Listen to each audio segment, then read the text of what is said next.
Hi, I'm Shinobu. Have you ever looked at a list of email addresses in your database and wondered which ones are real and which ones are just random text?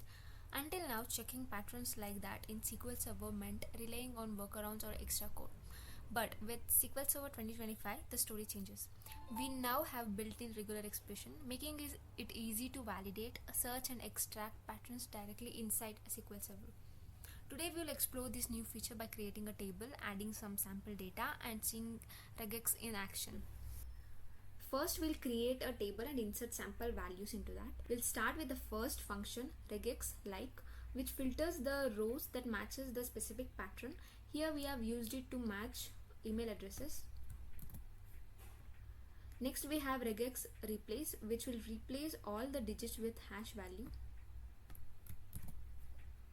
Next we have regex substring, which will return a substring from a sentence or a text.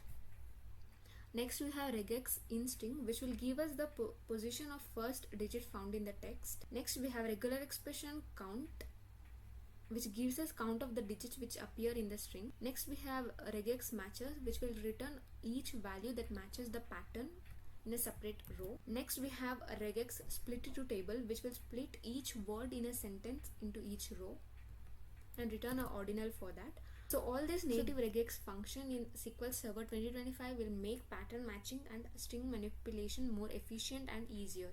Thank you.